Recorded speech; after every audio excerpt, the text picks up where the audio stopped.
आपको शर्म नहीं आती? आपकी छोटी बहन जो है मुख्यमंत्री की बहन है और बहन होकर चाय की दुकान चलाती हैं, इन हालतों में रहती हैं। 30 साल उन्होंने आपको राखी नहीं बांधी। यही अंतर है एक योगी और एक सांसारिक मनुष्य में। देखिए, मैं कई वर्षों के बाद गया था जी।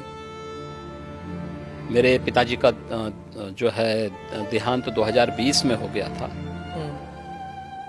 मैं उससे पहले उनसे या अपने परिवार के लोगों से कई वर्षों से नहीं मिल पाया था।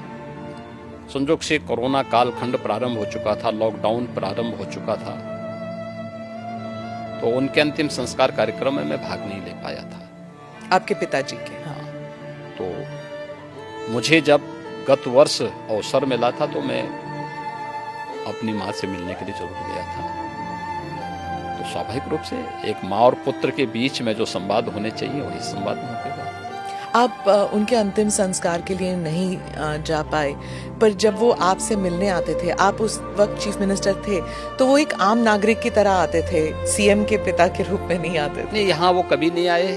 वो मुझसे मिलने के लिए मेरी एक बार उनसे मुलाकात हुई थी नजीमाबाद में, और नजीमाबाद में मैं एक चीनी मिल के उद्घाटन में गया था।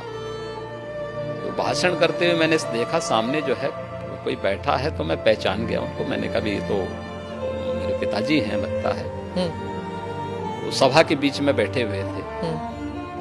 तो फिर मैंने सभा समाप्त होने के बाद अपने साथ के कुछ लोगों से कहा, मैंने कहा देखो यार वो आए हैं तो उनको बुलाओ, थोड़ा मुलाकात करते हैं। तो तब मेरी मुलाकात हुई थी। जी।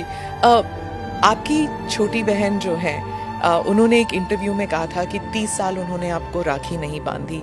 2022 में एक इंटरव्यू में उन्होंने कहा कि कई वर्ष पहले जब उन्हें पता लगा कि आप घर छोड़ के आप योगी बनने के लिए निकले हैं, तो उन्होंने कहा कि वो भिक्षा मांगने वाले संतों में आपको ढूंढ रही थी और मिले नहीं आप उन्हें।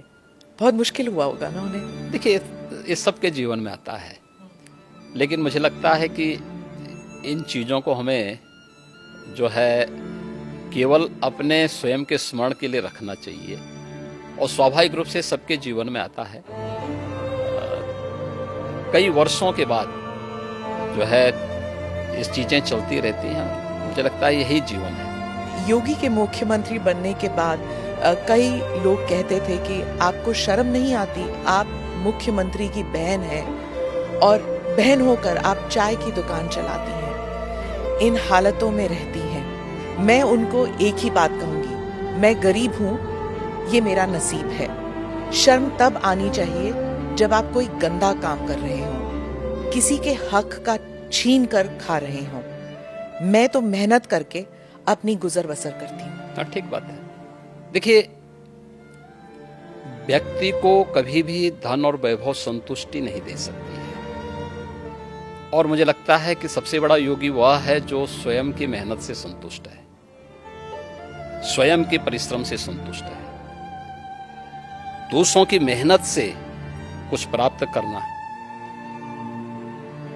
और फिर उसको छीन लेना, ये to डकैती है। उसके अलग अलग रूप देख सकते हैं हम समाज में, और मुझे लगता है सबसे निंदनीय कर्म यही है। और यही अंतर है एक योगी और एक सांसारिक मनुष्य में।